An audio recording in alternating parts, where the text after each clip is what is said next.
কষ্ট আর কঠোর পরিশ্রম করে গড়ে তোলা আমার বাবার এই বাড়ি। আসসালামু আলাইকুম।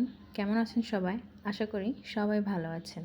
অনেক দিন পর এবার গ্রামে বাবার বাড়ি গেলাম, তাই ভাবলাম আপনাদের সাথে শেয়ার করি যে আমার বাবার এত বছরের গড়ে তোলা এই বাড়ি দেখতে কেমন। শুরুতে মেন রোড দিয়েই আমাদের মেন গেট দিয়ে ভেতরে ঢোকার পর এখান দিয়ে হচ্ছে একটি রাস্তা, যেটার দোনো পাশেই সুপারি গাছ লাগানো। খুবই সুন্দর লাগে আমার কাছে। দেখলে মনে হবে কি হয়তোবা এক বছর বা কয়েক বছরের মধ্যে হয়তোবা এত বড় একটি জায়গা এভাবে বানিয়েছে, কিন্তু অনেক বছরের প্রচেষ্টার পর আজকে এই বাড়িটা দেখতে এমন। রাস্তার বাম পাশে এখান দিয়ে একটা গেট আছে, যেখান দিয়ে আব্বু দুটা ঘর বানিয়েছে। একটি হচ্ছে গরু ঘর আর আরেকটি হচ্ছে মুরগির খামার।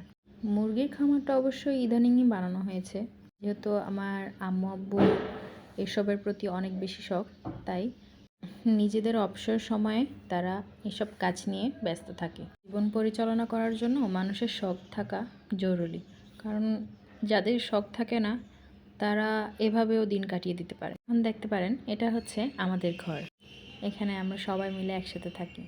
এটা হচ্ছে আমার ছোট কাকার ঘর। এই দুটোটা ঘরই অনেক আগে বানানো, তো আমাদের এই ঘরটা এবার আব্বু আবার রং করেছে। আমাদের কখনো গ্রামের বাড়িতে গেলে গেটের বাইরে যেতে হয় না, কারণ আমাদের উঠানই অনেক বড়, যেখানে আমরা সবাই মিলে একসাথে টাইম পাস করতে পারি। আমাদের এই ঘরটাও আগে এমন ছিল না।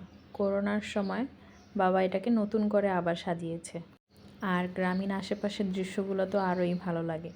একটা ছোট বাচ্চাকে যেমন মা অল্প একটু একটু করে গোছায়, সাজায়, বড় করে, লালন পালন করে, আমার বাবার জন্য তার এই বাড়ি ঠিক ওই ছোট বাচ্চার মতনই।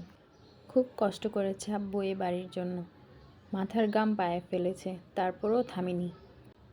দিন রাত পরিশ্রম করার পর আজকে আমরা ওই পরিশ্রমের ফল খাচ্ছি।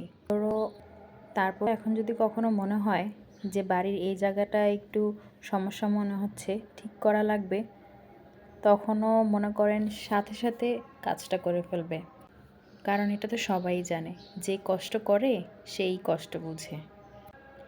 এই দৃশ্যটা হচ্ছে আমাদের বাসার ছাদের উপর থেকে দৃশ্য। এইখান থেকে সুপারি গাছগুলো তো আরও সুন্দর লাগে।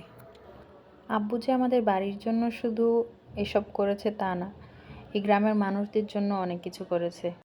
তার বদলে আব্বু শুধু এতটুকুই চেয়েছে সবাই যাতে মিলেমিশে থাকে, একসাথে থাকে, কারোর মধ্যে কারোর প্রতি যাতে কোনো রকমের অহংকার, হিংসা, বিভেদ যাতে না থাকে, সবাই যাতে একসাথে থাকে। দেখতে দেখতে ভিডিওর শেষ পর্যায়ে চলে আসলাম। আপনাদের যদি সবার আমাদের এই বাড়ির ভিডিওটি ভালো লাগে, অবশ্যই আমাদের লাইক কমেন্ট করে জানাবেন এবং পাশে থাকবেন। ধন্যবাদ।